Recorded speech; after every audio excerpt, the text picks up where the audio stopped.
There was ice cream melting on the kitchen table. That is the detail that stayed with the investigators who worked this case. Not the drawers pulled out. Not the cushions on the floor. Not the ransacked rooms that were supposed to explain everything. A carton of ice cream going soft in the August heat of a house in Jonesboro, Arkansas, and beside it, a cell phone nobody had taken. Mark Despain was 34 years old. He was a real estate appraiser. He ran his business out of that house, and he was a father. He had come home from lunch with his wife. They had stopped for ice cream on the way. And sometime after he walked through his own front door on the 24th of August, 2011, someone came up behind him and shot him twice. The house said burglary. Every room said burglary. The scene had been arranged to say it. But burglars take the phone. Burglars take what they can sell. They do not pull out drawers and leave the valuables sitting inside them. And they do not need to know the precise hour a man will be away from his own home. There are three things that turn this from a robbery into something else, and not one of them is the gunshot. The first is a carton of ice cream. The second is a text message sent at breakfast. The third is a phone wiped clean that same afternoon, and read anyway, 11 months later. Stay with those three. Because the story of this case is not what happened inside that house. It is what four people did afterward, and how completely their behavior gave them away. To understand the 24th of August, you have to understand the family, and the money. Mark and Michelle were childhood sweethearts. They met in high school, and by 2011, they had been married nearly 15 years. Mark had learned real estate from his parents, Jack and Tana, who had owned hundreds of rental properties, and he had gone out on his own, an appraisal and investment business he ran with Michelle from a comfortable house in an exclusive part of Jonesboro. His mother described a man who was trying to build something, someone out to make enough money to give everyone around him the things they wanted. By that summer, the building had stopped. The business owed more than $1 million. Properties were sliding into foreclosure. Long-term tenants were being moved out of homes they had lived in for years. Two people sat closest to that money. The first was Michelle. She worked at a bank, and she kept the books, every dollar moving through the couple's accounts, and the property business moved past her. The second was her father, Carl Kelly. Kelly was not a distant in-law. Mark had given him a job. Mark had given him a house. Mark took him on family vacations. Kelly collected the rent, drove to the properties, dealt with the tenants, and handled the cash. Michelle's father had been folded into the business and given a set of keys and a route through every property the family owned. And there was one more thing in that house, invisible on the day itself. 2 life insurance policies on Mark Despain, each for $500,000. Michelle knew the number. On the day her husband was killed, in a police interview room, she said it out loud. But one, our friend, he texted me this morning and told me it was $500,000, and he gave me the name of the agent that'll be calling me and stuff. You know more. There was pressure in that family. What the record cannot do, and what this video will not do, is tell you what was in anyone's heart. It tells you what they typed. Here is the version the scene was built to tell. Mark Despain came home in the early afternoon and walked in on a burglary. He surprised someone inside his house. That person panicked, shot him, and ran. A tragedy, and a common enough American one.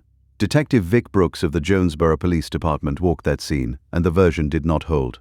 A burglary has a logic to it. It is fast, and it is greedy. It goes where the money is, and leaves with what it can carry. What Brooks found was a house that had been disturbed rather than robbed. Drawers open, valuables untouched inside them. Rooms tossed, nothing of obvious worth gone. And on the table, Mark's cell phone, the easiest thing in any house to steal, and the fastest to sell, sitting exactly where a man sets it down when he is home and expects to be alone. Brooks did not think Mark had interrupted anything. He thought Mark had been ambushed, shot twice from behind, by someone who then stayed long enough to rearrange the rooms into a story. Which raises the question that shapes everything after it. Whoever staged those rooms was calm enough to do it, and had time enough to do it, in a house where a man lay dead. That is not a startled burglar. That is somebody who knew the house would stay quiet. The first name investigators were given was not Michelle's, and not Carl Kelly's. It was Mark's own father. Mark and Jack Despain had fallen out years earlier, in a fight over money, and they had not spoken since. Mark had told more than one person a version of the same sentence: "If anything ever happens to me, look at my dad." When detectives began pulling the family apart, that sentence was waiting for them. So was the family. Michelle pointed at Jack. Her father Carl pointed at Jack too, and told detectives that if he were going to point a finger at anybody, it would be at Mark's father. Kelly described threats. He said Jack had told Mark he would ruin him and his family.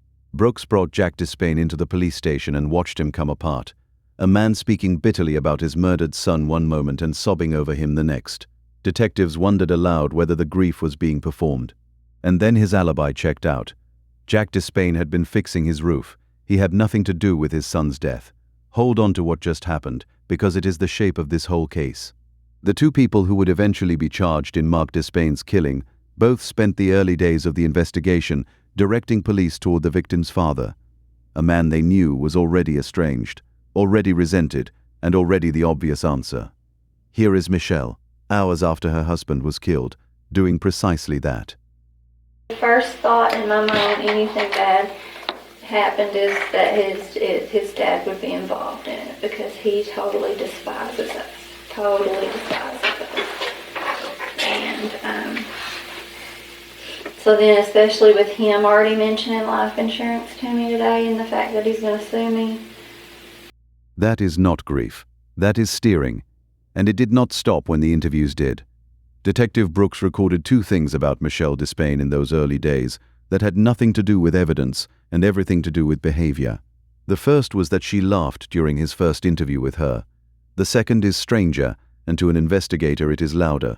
She never asked about the case. Think about what that means in practice. A detective sits across from a woman whose husband was shot dead in their own home, and across interview after interview she does not ask who did it. She does not ask whether there is a suspect. She does not ask how close they are. The single most predictable question a grieving spouse asks, the one detectives brace for and answer a dozen times over, never came. Her father was busy too. On the afternoon Mark Despain was killed, surveillance cameras placed Carl Kelly at a bank. The case broke open from the outside through a car and an anonymous tip. Neighbors had noticed a blue Mercedes circling the neighborhood. On an established residential street, a car that keeps coming back and never stops is the kind of thing people remember.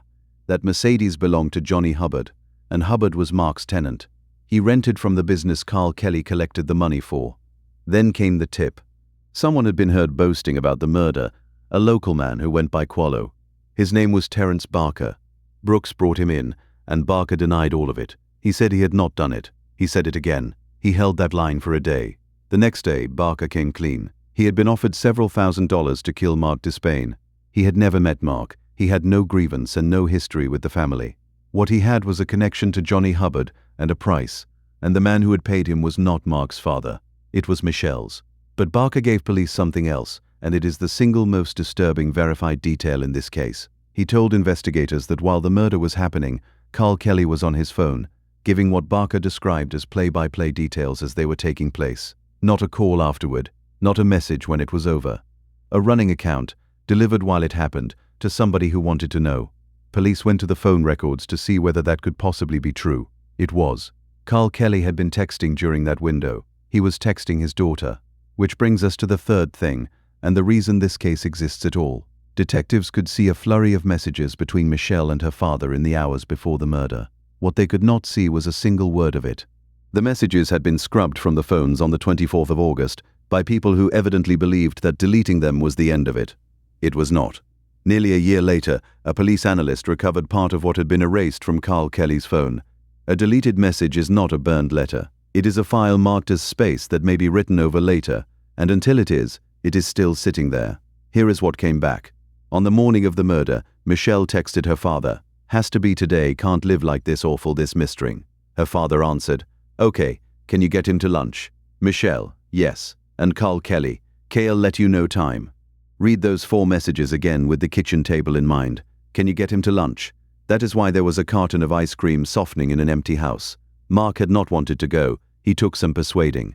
The outing was not an outing. It was a window, a stretch of confirmed time in which the house would be empty, and a person with the schedule could be certain of it. The melting ice cream was not incidental to the crime. It was the receipt for it. K'll let you know time. I'll let you know time. That is a man coordinating a clock. One more thing belongs beside those texts. When Brooks first interviewed Carl Kelly, Kelly volunteered something nobody had asked him. He said his fingerprints would be found on the gun, and supplied a reason, unprompted. He said it was because Mark did not know how to clean it. Innocent people account for their movements. They do not usually arrive with a prepared explanation for physical evidence nobody has mentioned. Eventually the detective stopped circling, and told Michelle Despain what they had. Help me here, because I'm trying to figure out here. There's something. There's got to be more than something here, Michelle, because your dad has hired to pay people to kill Mark, your husband. And then they told her what was coming. At this point, I will also be arresting your father. My father? Yes, ma'am. Your father will be arrested for murder. Michelle Despain has an answer for all of it, and fairness requires that you hear it. She has always denied any part in her husband's death. Asked directly whether she had anything to do with the murder, she said no. Asked later why people should believe she had nothing to do with the plot to kill Mark, she said, because I didn't. Her account is this: she did want out of the marriage. The messages with her father that morning were about a plan, but the plan was to help her leave. She says her father changed it without her and hired a man not to help her move, but to kill her husband. She says she was stunned. She says she thought he cared about Mark, the father of her children. That is her position, and she has never moved from it.